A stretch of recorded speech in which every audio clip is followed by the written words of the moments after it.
Hello, everybody. Welcome into the Casual Sports Podcast. As always, this week, I'm Alek Koberna.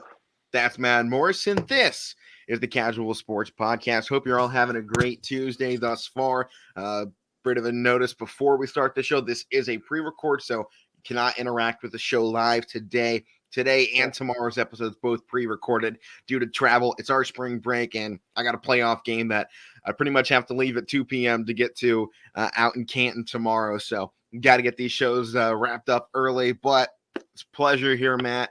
Conference tournaments back at it again here today. Our top 10 being moved over to Thursday's show, so hope that's not too much of an inconvenience for anybody looking for that today. And these conference tournament brackets will not have an impact on this week's top 10. So however that wraps out, we're already got our top 10 solidified, and Thursday we will be releasing that top 10 to the public. So without any further ado, Matt, we got to get into this stuff, man. College basketball. Our first day is done already. We saw Georgia State take the Sun Belt Championship, Chattanooga in a buzzer beater against Furman. That was sweet. That SoCon title game, that was awesome to see last night. Sun goes tonight with Jacksonville in the mix, looking for their win against Bellarmine. San Diego State ran over South Dakota. Oral Roberts, Matt, they got absolutely destroyed by the Bison of North Dakota State. Did not expect that in the slightest at all. I mean, it was a 20-point win on the side of North Dakota State, but how fitting is it that we always see North Dakota State taking on South Dakota State in a championship game coming up here as well? Should be an awesome game for that one at least. South Dakota State's running a 20-game win streak right now. In North Dakota State, just a 3-game win streak. They lost their final regular season game, but they have been tearing it up so far in the postseason. Cleveland State got decimated by Wright State, so their favorites for the Horizon League have been eliminated.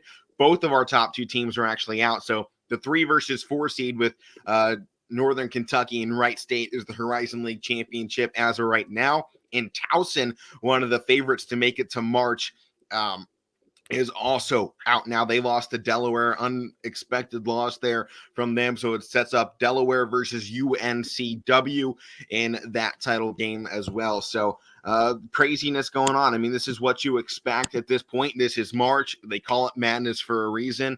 So, Matt, let's see what other shenanigans they can get into tonight, because we have the Northeast Conference Championship game on the line. The Bryant Bulldogs hosting the Wagner Seahawks, and this one to decide the Northeast Conference, as I just mentioned. Bryant's been coming in. They won the final regular season game against this Wagner squad back on the 26th by 8 points.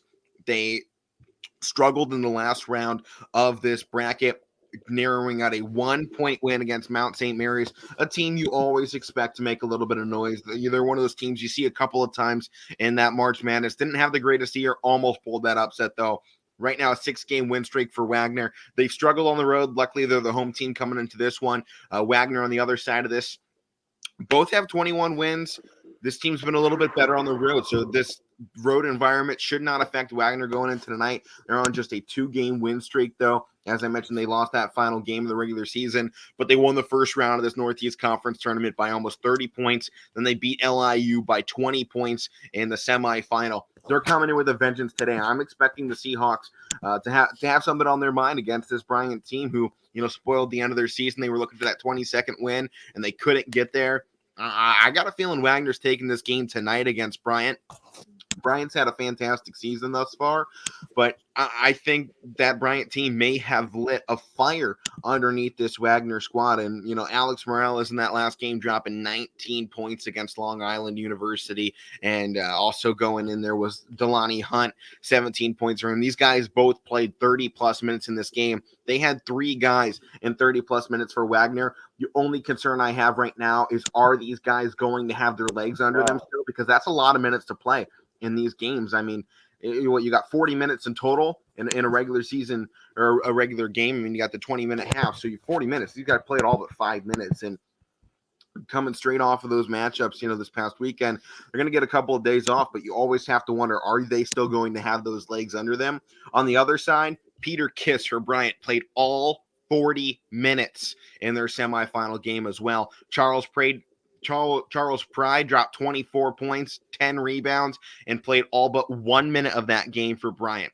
Adam Alita played 37 minutes. Luis Hudarto played 34 minutes and 14 points. And Hale Alesius got 13 points in 27 minutes. So a short roster rotation here. Not a lot of depth for Bryant. I think neither one of these teams are very deep. I think you might find a little bit more depth on the side of Wagner. And in the final game of the regular season against one another, 3 guys for Wagner went double-digit scoring, but everybody else struggled to score the ball. On the other side, Bryant had 3 guys go for nearly 20 points. So it's all about defense coming into this one. You have to have the better defense. And I think at this point, it's a war of attrition. Whichever team's coming in here really with their legs under them the best, I think is probably the team we're talking about taking home this title game tonight for the Northeast Conference. I mean, they both played It's a grudge match too. Again here today. I mean, so you got Sunday, Monday, and Tuesday. So probably 2.5 days of rest. They were back in practices probably these last 2 days. Probably didn't get that much time off. They got Sunday off and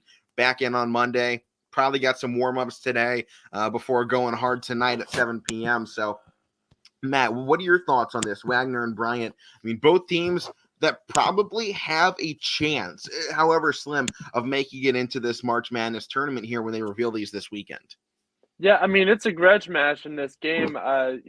They've both won. They each beat each other once in the earlier regular season. And there were some close games. That first one, I mean, 84-81, in which Wagner won. And then the second one, which was just recently, Bryant won that one by 8 points, 78-80. So it's just, we've seen match 3 of a bunch of games this season now, like in high school and, even in college. So it's going to come down to it. Bryant's a good team. So you're going Wagner. I'll go Bryant. I'll go different here. I'll Matt, say Bryant. Right now, I'll put this in here. Both teams will not make it. The winner gets the automatic bid. The other one, you might see them in the NIT. I mean, this is the game. So a whole season's work on the line. Yeah. I just pulled it up with the brackets predicting. The winner gets a 16 seed. So it's pretty much the death sentence to a season anyways. But you always want that goal, especially in the smaller conferences, of making it to March. That's everybody's championship, right? You win your conference. You made it to March. Go see if you can spoil an upset. 16 seeds. They've done it once before. I don't know if that'll happen again, but it should be fun to say the least. So I'll go Wagner. You'll take Bryant. That's the one thing we can actually predict here on the show today. Everyone else's conference tournaments are starting up while the Northeast wraps up here today. So should be great to see. Winner goes to March. Should be epic. I think Wagner's a little bit of a better team to make that March run. As you saw, as I mentioned there, they have that better road record. And as great Bryant has been at home, you're not going to be playing at home come, this March Madness tournament. So I think if the Northeast Conference would pick a team to go out of here, I think their hope lies with Wagner. I mean, same amount of wins in 4 less games for Wagner as well. So I think if they'd played their full schedule, they had a lot of cancelizations. Wagner right now would be the far ahead favorite to take this game against Bryant. But moving on into our next conference here, a full rundown starting tonight at 6:30 p.m. is the Conference USA Championship bracket as well. First games up for today. Florida International taking on Marshall, and University of Texas San Antonio taking on Southern Miss. The top seeds out of Conference USA this season, you have North Texas as the 1 West seed, Western Kentucky as a 2 seed, Middle Tennessee as a 1 seed from the East, and UAB as a 2 seed from the West. Those are your 4 most likely teams to get in here from Conference USA. North Texas, they've had a phenomenal season, Matt. We talked about this team a couple of times throughout the year. Not a lot, but they've had a couple of big notices to really put these teams out there. And Conference USA, it's always fun to see because you never really know what to expect. I mean, they went 23-5. They lost just once on the road, twice at home. This is one of your stronger conferences when it comes to winning on the road, at least going into this region where North Texas plays out here in the West. It's a stronger region. I'm expecting really that you have North Texas, the number 1 seed, going up against the number 2 seeded UAB in it. Middle Tennessee on the other side of this. They had a good season, but 5-9 on the road. Clearly some struggles in that department. So I'm not expecting them to make that run. I think there's a chance that you actually see number 4 UTEP have a chance to upset that Middle Tennessee. Yes, if they can get there and get to play on Thursday and what would be the quarterfinal, I believe, as well. So I think right now you got a good shot to see a couple underrated teams make these runs out. I got a real strong feeling. I think you're going to see the west side of this conference dominate this tournament bracket this year. From what it looks like here on the conference schedule, these teams had a lot of matchups because you're seeing great records on the west side, not so great records on the east side. To me, that tells me these teams were matching up a lot, and it looks like the team on the side of the West was always the one coming out. So obviously, Matt, the UTEP Miners, the team we always love, Texas Western, a historic team. If you haven't heard about them, go on Disney Plus, watch Glory Road. It's their story. It's awesome. One of the best basketball stories you can ever watch. It's probably one of the best sports movies Disney has ever put together. Oh, it's definitely up there. It's definitely. I mean, Miracle's really good. But, so it's definitely those up there. are I think they're all tied. If I was going to go two best, boom, right there. Yeah. They're right there at one another. Those are probably the two best. I like watching this team though. They had a huge. They had that buzzer beater against North Texas, so it's pretty cool to see that happen. You know, that's pretty much what their whole season was that year. They won it all too, just buzzer beaters. Yeah, they had a lot of at least according to the movie. The movie, it was a little exaggerated. I've gone back and looked. Not all of them were as tight as the Disney would have made it seem. But, can't take away what they did. They played some great games. But North Texas on this season, Matt, they were 12 points away from upsetting Kansas to start out the year. They lost by just 6 points to Miami, Florida. They beat a team in Drake that we were very high on in the early goings as well. This is not a team out of North Texas to be, disregarded. I think they got a good chance of coming out of this tournament bracket, and I want to see where they have a chance to fall right now. They're right now looking to be a 12 seed going into March Madness here. So that's same on the lines of South Dakota State, Miami, Rutgers, Florida, and Memphis for this bracket seed. So if they win, they pretty much get this spot. They've had a strong enough performance this season where they can get there. I don't know really what the future holds for the rest of the conference. To me, it looks like from what I've been looking into here for the brief minute we've been talking about them is North Texas looks like the best shot to get a team in for this conference. That's the only one popping up right now to be projected into this field of 64. So, Matt, without any thoughts on this one, who do you think probably the favorite to come out of this other than North Texas? I was saying potentially UAB. I like the West here. What about you? UAB is good. UTEP hung on over North Texas. 70-68 the last time they played. They had a last second bucket against Rice to win too. But UAB, they actually hit a buzzer beater to beat UTEP. But UAB, I say either UAB. I don't think North Texas is gonna get it. I think it's gonna come down to UAB and UTEP. Honestly. Well, that can't be a championship game, but it could be the semifinal. It could be the semifinal. Opposite sides of the bracket. I'm going with the Miners. Going for the Miners all the way. Not because of the movie. USA. I think they're good.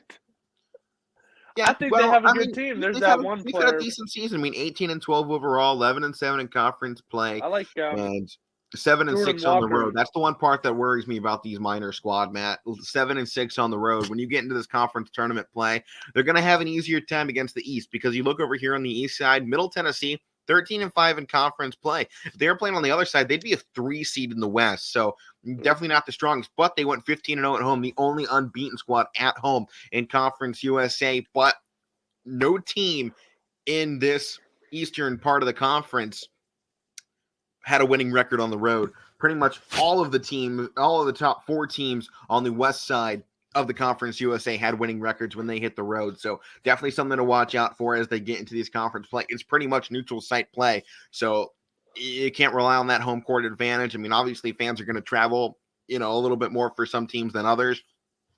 To me, I got North Texas coming out. If it's not North Texas, it's got to be UAB for me. The West has been too strong. I don't think Middle Tennessee has the weapons to put up a battle in these games without having a home court advantage. They've showed all season long they haven't been good on the road. So I got whoever plays strongest in the West coming out of this conference.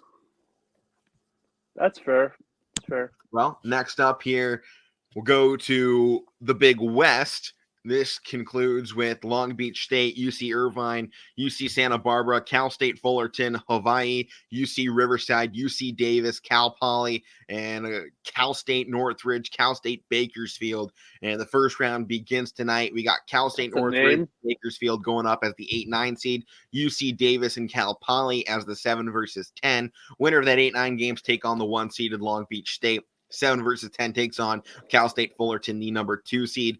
Matt, we've talked a lot about this conference actually a decent bit throughout the year, talking about teams like UC Irvine and Santa Barbara and Riverside, because you always see one of these UC teams, it seems, making a nice run into the tournament every single year. So to me, obviously Long Beach State is that favorite. They played great all season long, finished 18-11, 12-3 in conference play, but you got to watch out for Hawaii. And I think Hawaii might be at one of the biggest benefits they've had all season long.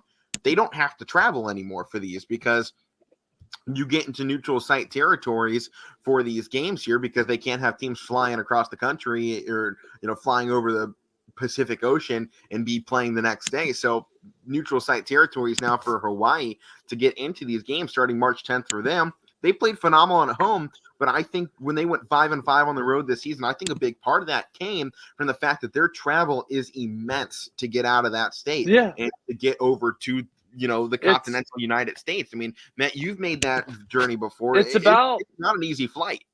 It's about 4 or 5 hours to get from Hawaii to California. So, and then add on wherever else you're going. I mean, we made it. I mean, obviously they're playing Ohio in the Big West, so they're playing a lot of California teams. But one, California is huge, and two, they're not playing all conference games. This is where they've been the last, 2-3 months or so. But before that, I mean, travel kicks your butt in college basketball. So I think that's a huge can part drive of it. 8 hours. I think Hawaii is a very dangerous team to watch out for now. They've had a great season. They were great at home, and now you put them in a situation where they don't have to travel and they can kind of set up and make this their home for the next couple of days. I think they become very dangerous here. They're starting off against a good UC Riverside squad, 16-11 for them. They were 10-4 at home too. They lost their final regular season game as none of these teams going into it are riding any hot win streaks. I mean, the largest win streak is by UC Santa Barbara, and they're in a 5-game stretch where they've been pretty good. But to me, outside of Long Beach State, I don't think there's really a clear-cut favorite for this Big West. I think this might be one of the most exciting conferences to actually watch. The semifinals won't be until the 11th, and the championship on the 12th. Those will be on ESPNU and ESPN2, respectively. So I think when those things come on here in 3 days, I think this is one of the best matchups to watch, outside of our major conferences, because obviously winner punches their ticket. And right now, obviously, they're going to have Long Beach State as that highest seed. Right now, they're predicted to be a 15 seed. So winner takes the 15 in this. So very dangerous spot to be in. But you saw a 15 seed upset of 2 last year. A couple of them, I think, actually took down some 2 seeds last year, including my Buckeyes. But you always got to watch out. The Big West seems to be a conference that always breaks some brackets here. So got to watch out. For me, Matt, I said it. I like Hawaii to come out of this one. Me too. I think setting up at home is going to be huge for them, and they can just ride through this tournament and get to that championship game on March 12th. And I like their side of the bracket a little bit more. I mean, they're going up against UC Riverside, obviously, in that first round. As I mentioned, a team that's 9-6 in conference play. They haven't been fantastic, but, obviously above average. And then if they win that game, they most likely have Cal State Fullerton, a team 18-10, 11-4 overall, just ahead of Hawaii in the standings here. But, last time out, Hawaii kicked their butt. It was a near 20-point win for Hawaii against this team. So, I got a feeling, second matchup of the season, Hawaii can take that again. So that would leave just Long Beach State versus Hawaii, which to me sounds like the best matchup. Long Beach State won the last one by 7 points, and the first game was won by Hawaii by 5. So I think this sets up a very awesome grudge match between Long Beach State and Hawaii coming into the Big West Conference Championship game on the 12th. That's what I got a feeling. Coming out of here, Matt, what do you got looking into this Big West? I mean, Hawaii is good. I like Hawaii. Honestly, I got family there, so I always try to support them. But, I'm looking at some of their road games, and 1 second here. Go ahead. Oh, that was actually at home. Never mind. But they had to go to South Alabama. From Hawaii to South Alabama? Are you serious? You know Yeah. how long that is? It was 16 hours. It was like 14 to 16 hours from Ohio to Hawaii. That's more down. Like that's horrible to go that far. Do you know how exhausted they are? That That the South flight. Alabama game was a home game, Matt. They played them away too. It said at. They Oh, played all them right. at home and away. Okay. This was earlier in the season. Well, I don't know. Go ahead. It says that. It says at South Alabama. All right. If it says that for Uh, you, fine. Go ahead, take it. all right. But The South I was Alabama team actually is pretty looking good at the too. South Florida game, and they lost to South Florida. I'm like, man, did they go all the way to South Florida? But it says just versus, so it must have been at home. But just imagine going from Hawaii to Florida to play a game. That's immense, like you said. It's just horrible, and just I don't even want to think about it. But some of these teams, I mean, I know some of these teams for softball have to drive, like have to take a bus. Like, luckily they get to fly. I mean, they would have to. There's no way. You'd at least have to fly to California. But I mean, I like them. They're tough. The UC Riverside. I mean, they lost to them before, but I mean, you never know what can happen. They beat them once too, didn't they? I think so. No, it was actually canceled. The first matchup was that's right, yeah. canceled. Then they lost to him. So, I mean, it was a close game, 64-59. So, maybe you can turn around and win it. So, I just like how they have CSU Bakersfield and then CSU Northridge. Are they like right next to each other or what? Yeah, technically. I mean, close enough. Like all they gotta do is walk a mile to the next gym. I mean, these are pretty much all California teams besides Hawaii. So yeah, that is true. But I like four Hawaii. different University of California: Davis, Irvine, Barbara, Riverside, Poly. Then you got the Cal States and Northridge, Bakersfield, Fullerton, got Cal Poly, Long Beach State. The only one of these teams not in California is Hawaii. Yeah. And Hawaii only has the one college, so you can't really make a conference. No. They literally joined the nearest conference, and it's still 4 hours away. I like some of their players. Ezra Manjon, I mean, he put up 20 points the last time they played UC Davis. But, I mean, that kid can go. Then they have I can't really say his first name, but his last name's Traore. He's a pretty good player as well. But it's like Abubakar. I don't know. If you want to take a look at it and take a stab at it, feel free. What team was this for? Hawaii. Let me pull up this roster real quick. I'll see if I can get this one. It should be on here. Is it on here? What was the first name? Good quote. Wait a minute. Let me see. What's his number? I'm looking again. I don't even see it on this roster. I just saw it on an article. Was it even Hawaii? Okay, well, let's just go ahead and move on. Let's just go ahead. Let's just go. If we see his name somewhere else, we'll get back to it. It's actually for Long Beach. He plays for Long Beach. Oh, okay. So, still same conference, but that's a heck of a name. But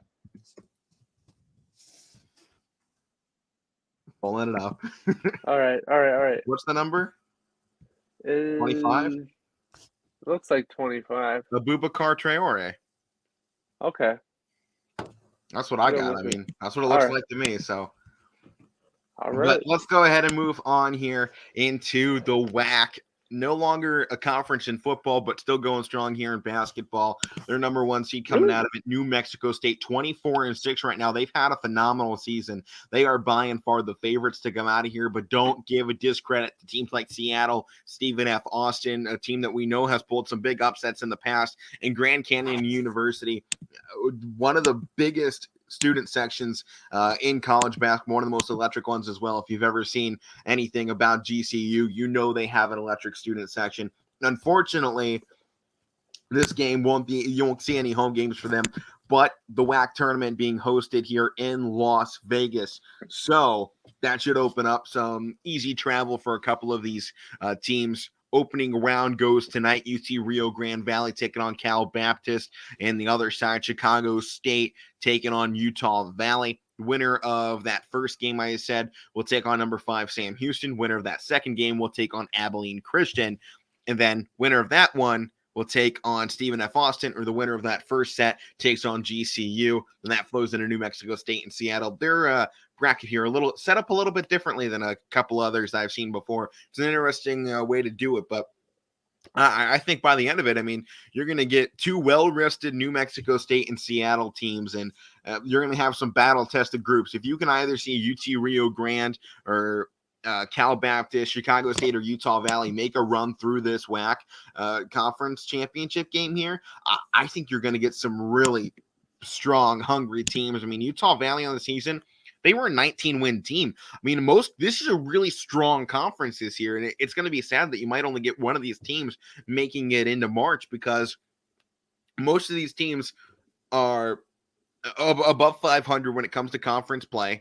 They're almost all have winning records on the road. They've all been phenomenal at home. Wow. And, of these top teams that actually made it into the WAC tournament, they got some really strong programs. I mean, Cal Baptist probably on the outside of that, probably not the favorite to make it anywhere. But once you get Utah Valley, I mean, you got Utah Valley, Abilene Christian, Sam Houston, GCU, Stephen F. Austin, Seattle, New Mexico State. Any one of these teams can make it through here. And I think that's one of the scariest things to look at. I have no idea who can make this.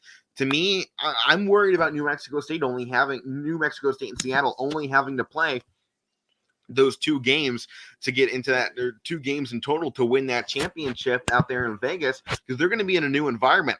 I think this gives a benefit to Stephen F. Austin or GCU. They're going to get an extra game, most likely against Sam Houston, another good team, where they're going to get battle tested. They're going to get taken to the limit in this environment. They're going to know what to expect going into that semifinal game and inevitably the championship. I got a feeling you see the 1 and 2 seeds potentially getting knocked out. I think one of them makes it. I'm not sure which one at the moment. I mean, this is taking some serious thinking. To me, Seattle has struggled on the road, and New Mexico State's 9-3 when they've done that. So I'd probably give the edge there to New Mexico State and Stephen F. Austin to finish out this season. Grand Canyon's a good team too. So I got Stephen F. Austin upsetting Seattle, going to that championship game. I'll give New Mexico State benefit of the doubt, but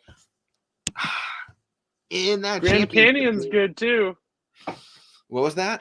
Grand Canyon's good too. Oh yeah, I like that. I like Grand Canyon. They've been a little bad on the road though, and that's the one thing that concerns me in these big games. You got to watch out for what these teams do away from home, because you're not going to be playing at home this month. So I want to know what you can do away from your homestand, and you've seen about 500 from them when they've hit the road. A little better.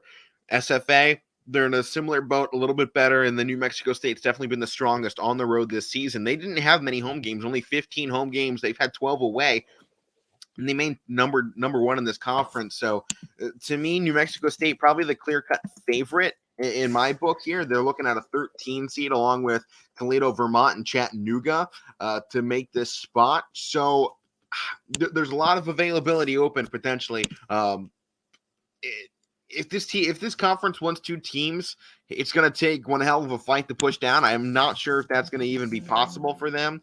It would take some chaos, I think, up front. But to me, with New Mexico State being the heavy favorite here, I think I'll give it to them out of this WAC conference. But I really like Stephen F. Austin, Matt. What about you? I like those teams you mentioned. I like Abilene Christian. I just find it funny that Abilene Christian played Incarnate Day Ward. Again, there's that team popping up again. Incarnate Ward, yeah. Incarnate Ward. What conference are they in? I bet you they don't do too good. But Incarnate Ward, I'll look here while you're. I can look right here. It's right here. I just click on the team.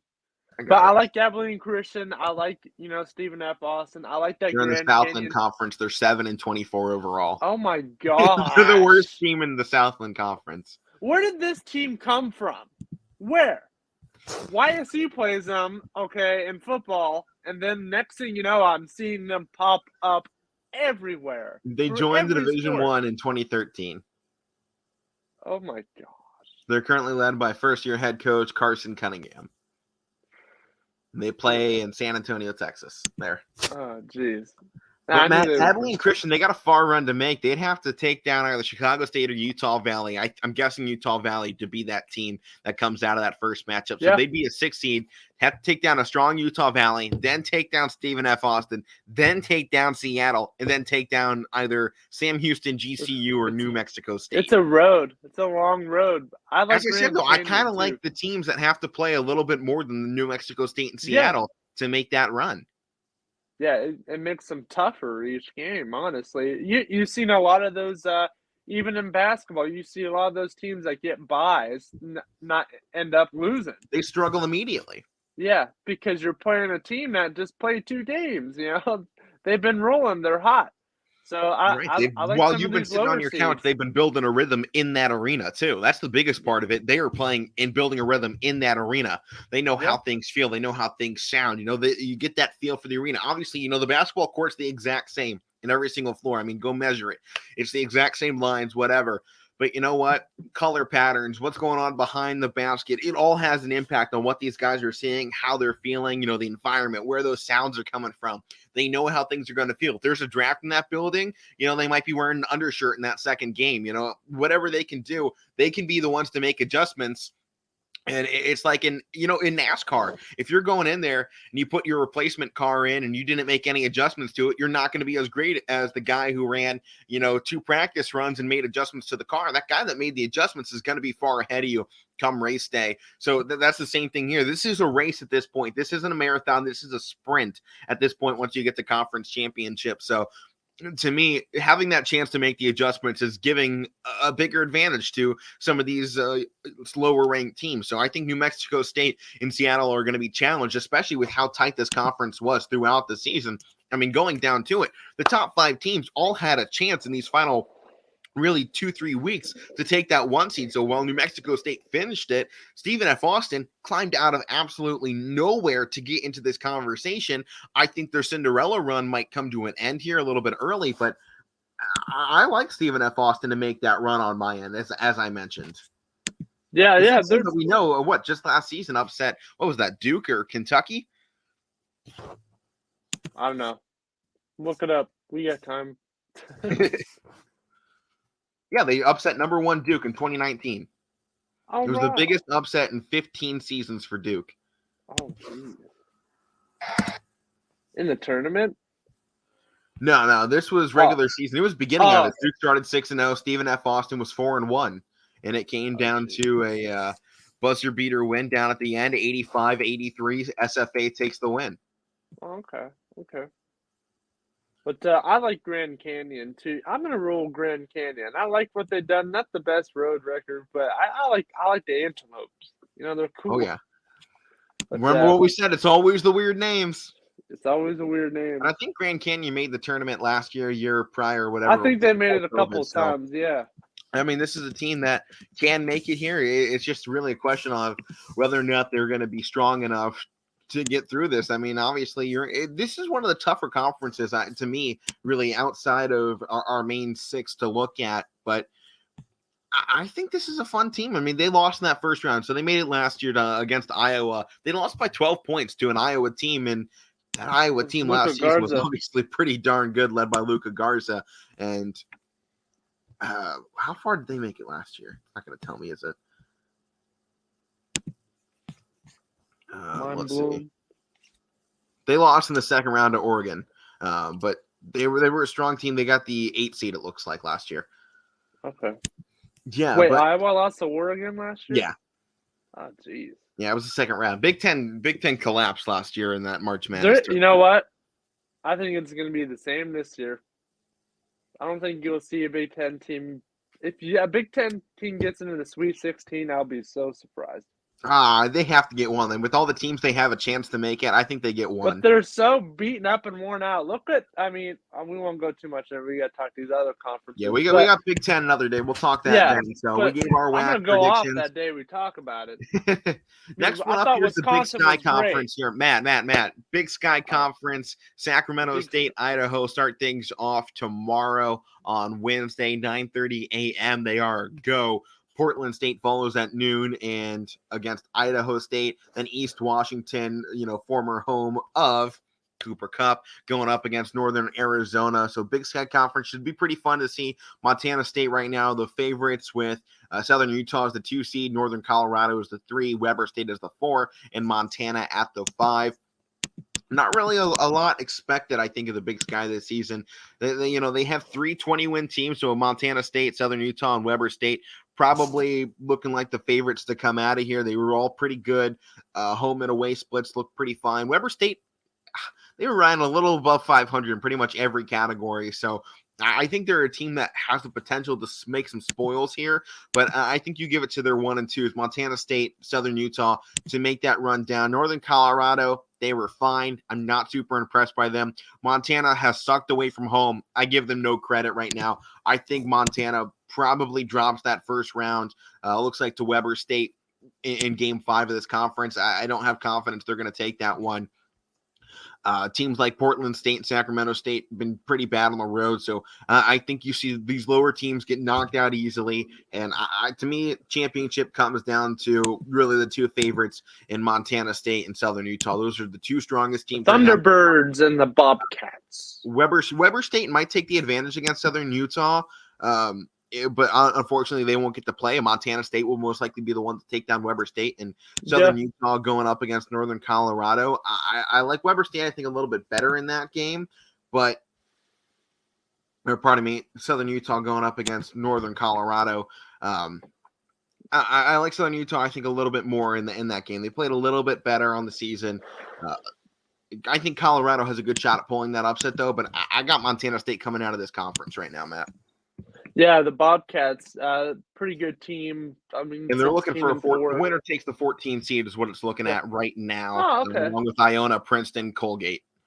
I think this is a dangerous 14 seed. Yeah, it is. I mean, a strong Princeton. I mean, a 5-loss Princeton, a 6-loss Iona, an 11-loss Colgate, and a potentially 7-loss Montana State. Those are some dangerous 14 seeds. Those are the 14 seeds you look at to take down the 3s. Most definitely. I think that's a year. If this is our 14 versus 3 seed matchups, I think you see a chance 3 seeds go down. I don't think Colgate will make the upset, but I think you have a chance Iona wins, Princeton wins, and Montana State could win. I want to see what Montana State does in this Big Sky Conference. Had some huge buzzer beaters. Iona and Princeton, 2 huge shots, in my opinion, to take that 14 They've had some huge shots go down. The one dude hit a half court shot to win one of these games. I forget what his name is, but I like the one guy that had Xavier Bishop.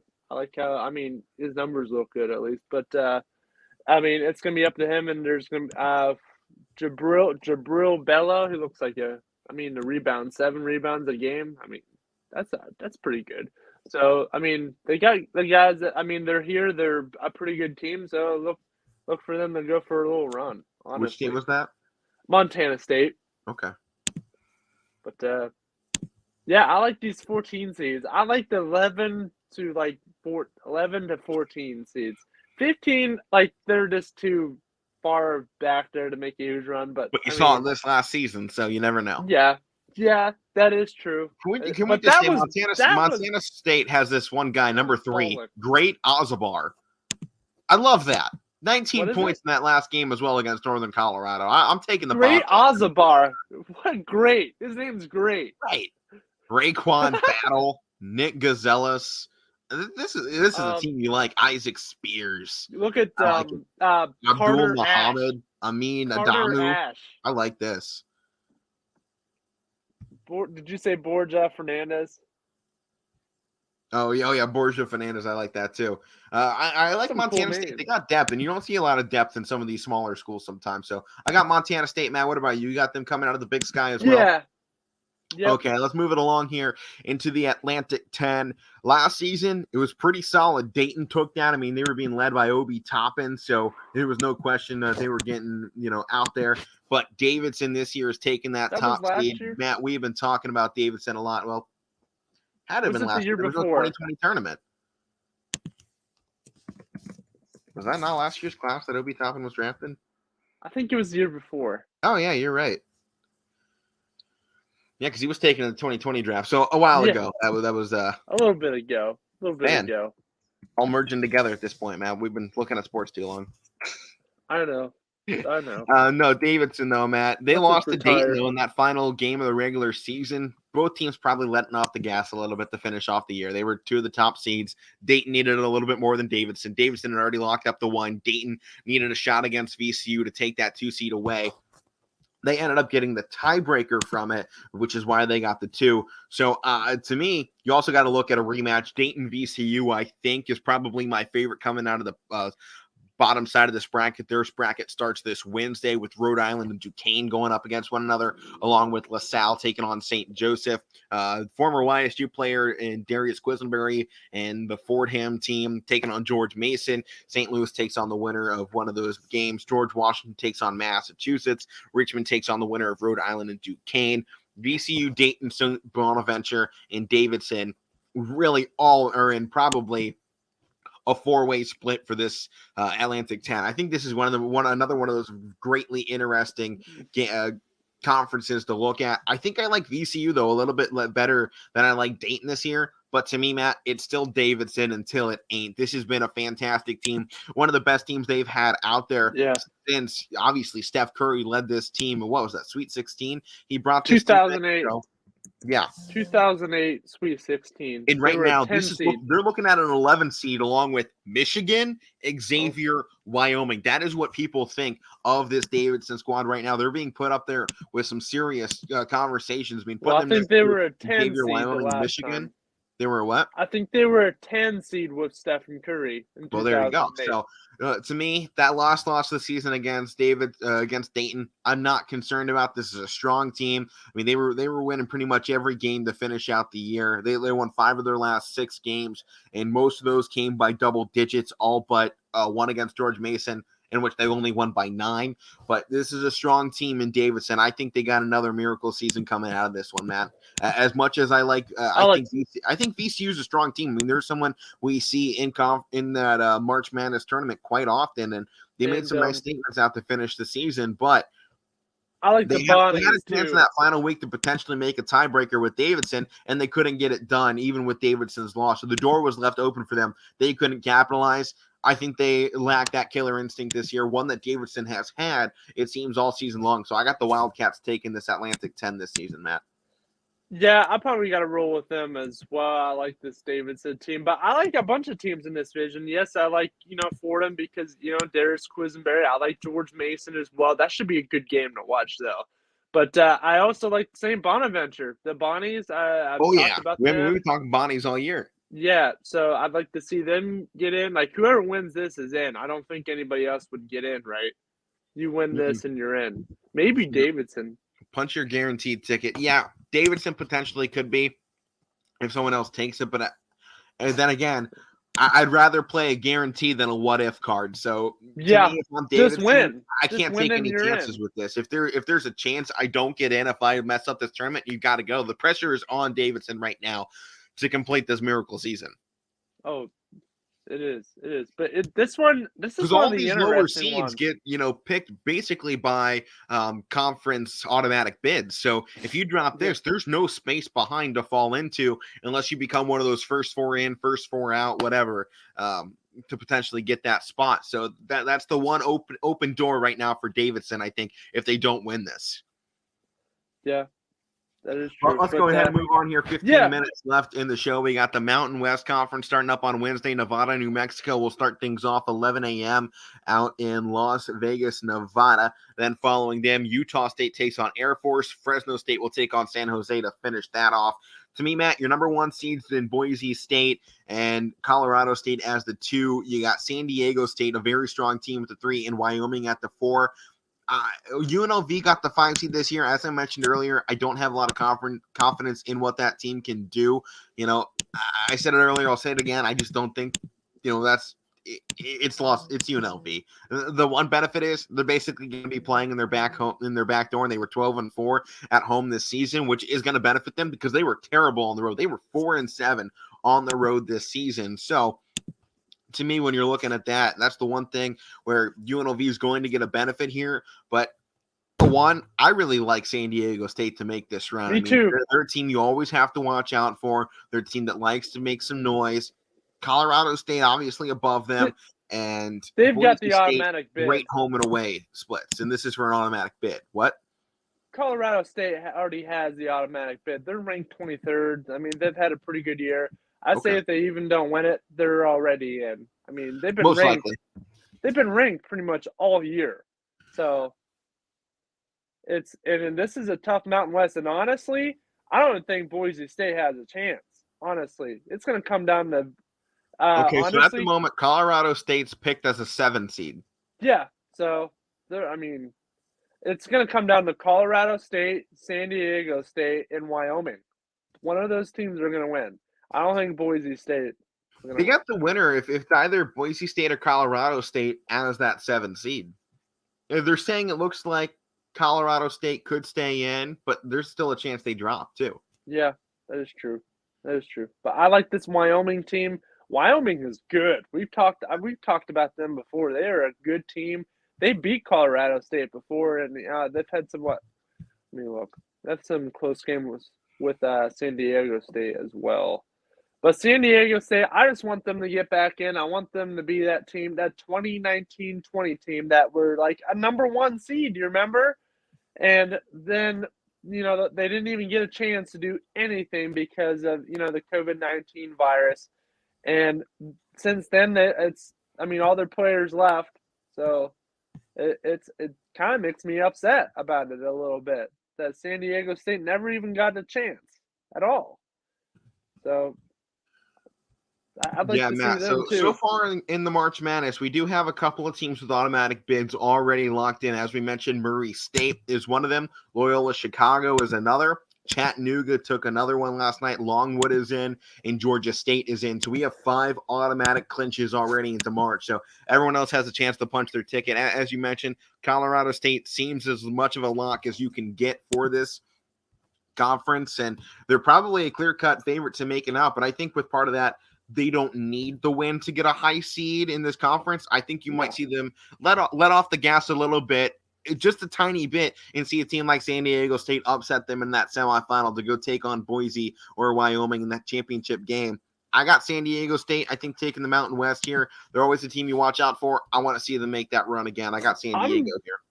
I'm going to go Wyoming. Wyoming is good. I like what they've done. I do like San Diego State too, and San Diego State did beat them the last time. But I like this team. And, we're just going to have to see what happens. I like this Cowboys team. I'm just mainly going different from you. We don't need to pick the same all the way through. This is very tight, though. This is one of the tightest conferences right here. Yeah. The Mountain West. The Atlantic 10 in this conference, both, very tight to look at. Just imagine if Gonzaga joined this conference.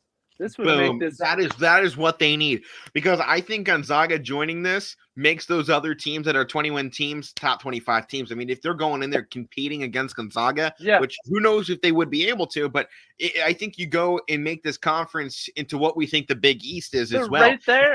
If Gonzaga was to join this, we're no longer talking about Power 6 in basketball. We got a Power 7 coming into it if Gonzaga would jump and join this conference. But that's all going to depend if Gonzaga actually wants to play meaningful basketball for 3 months. Yeah, I would say St. Mary's. St. Mary's pulled the upset. The Gales did it already. They did their job. They did. But somebody had to challenge Gonzaga, and it finally happened. Yeah.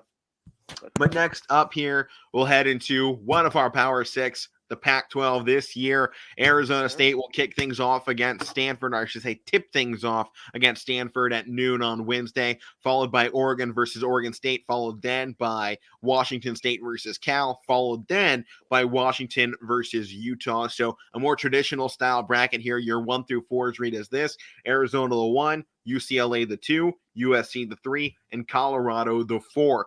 That 4-seed Colorado team, Matt, definitely a dangerous one to watch out for. They hit 20 wins late in the season. They were starting to find a rhythm, but this is one of these conferences pretty good on the road. Arizona did not lose at home. Unfortunately, they won't technically get any home games here. Is this one also out there in Las Vegas? Apparently, everyone wants their championship games out in Las Vegas. So there you got for that. That'd be sweet.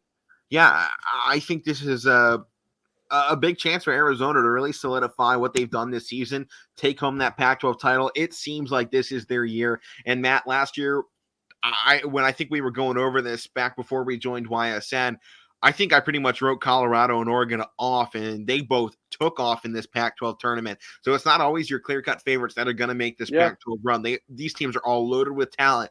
And at the moment, if you're a team like Oregon or Colorado, a little bit outside, or heck, even if you're down there at 6 with Washington, if all it takes is one run and you're in March, and teams like UCLA, USC, Arizona, maybe even Colorado are probably going to be in March Madness anyways, which I think there's some times that you do see these top teams kind of let off the gas. At the moment, Colorado's not in. So I think Colorado, out of anybody, needs this the most. I mean, you're probably going to see USC in this bracket here. As I'll go ahead and pull this up, see where they are sitting at. Right now, they got a 6 seed next to St. Mary's, LSU, and Ohio State.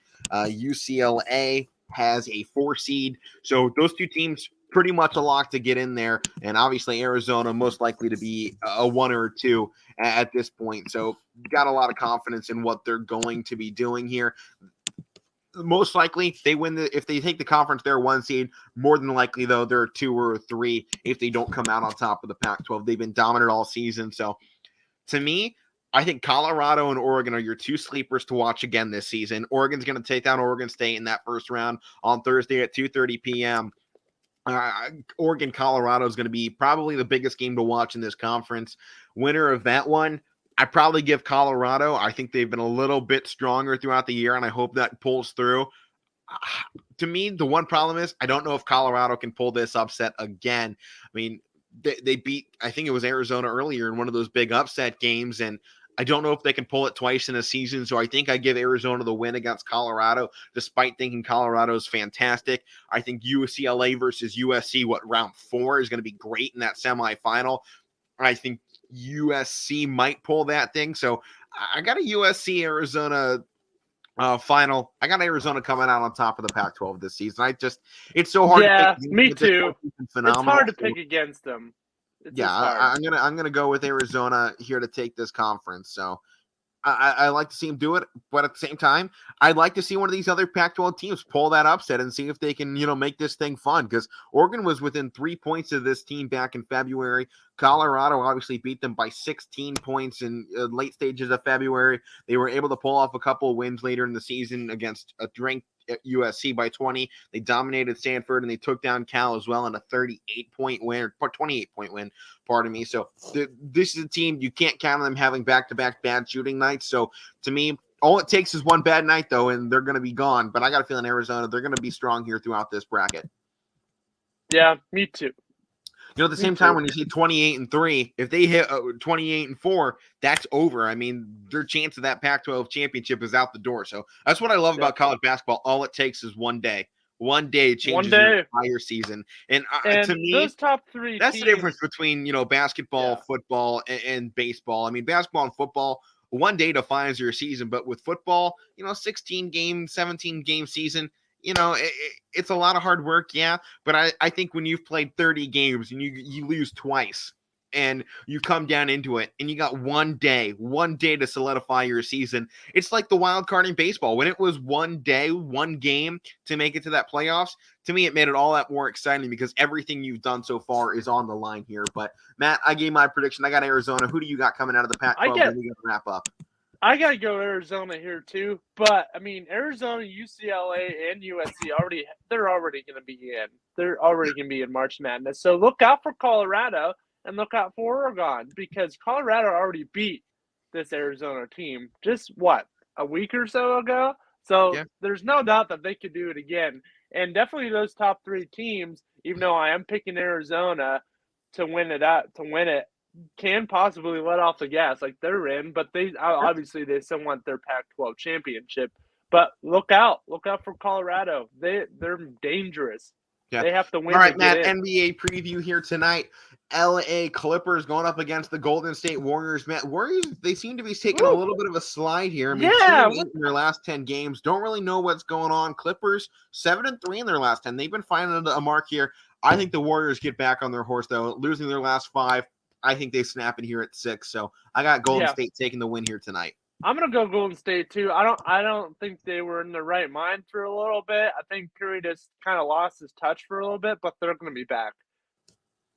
Yeah, well, over into the NHL, Matt, your Penguins in action tonight, 7 p.m. against the Florida Panthers. They will host. This is a huge game, and obviously, Matt, your Penguins Darn right it is. have been a fantastic team all season long. Lost their last time out, though. 6-3-1 of their last 10, differential of 33 coming into this one.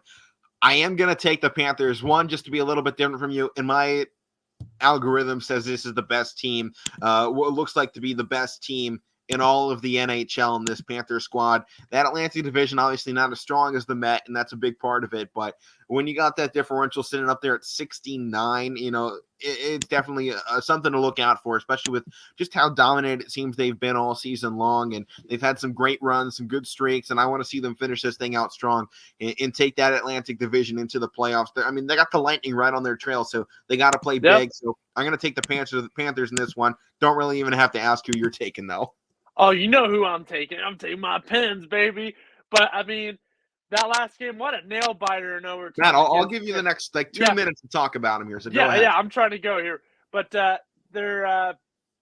beat a great Tampa Bay team 5-1. They beat them 5-1. And that is the same division Florida is in, okay? Then they go and lose a tight overtime game to Carolina 3-2.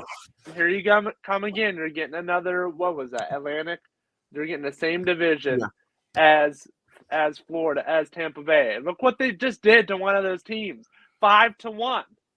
Same division. Pens, baby. Pens by 6. Yeah. Pens by I know you. I know you like your squad this year. I got no problem with it. I love them, man. When you got a differential on the other side of 69, someone's got to pick that because they've had a phenomenal season so far. So they have. They can really score the lights out. I think one thing with the Pens defense is we've seen them be very solid this season, but they have been known a couple of times to kind of that defense will let up, and you see a couple of teams rack up the scores on them. If someone's going to do that, it's going to be a team like the Panthers. I'm expecting a 3-2 game out of this one, maybe 4-3. It's going to be a 1-point game. But as I said, I give that scoring edge to the Panthers team a little bit more. And that's no discredit to the Penguins because obviously you guys have some phenomenal scorers out there, some of the best we've ever seen do it. Oh, yeah. Especially over there in Pittsburgh. But someone's got to be the one to take the Panthers on this show, especially when the Penguins are involved. Can't always pick Pittsburgh to win it. So I know that is going to do it here with the Casual Sports Podcast here on Tuesday edition. Come on back. More conference tournament action we'll be talking about on Wednesday's show. So make sure to stay tuned to Power Hour coming up next. As always, I'm Alek Koberna. That man over there in the orange sweatshirt, or at least it looks orange, is Matt Morrison. We will see you all tomorrow. Power Hour up next.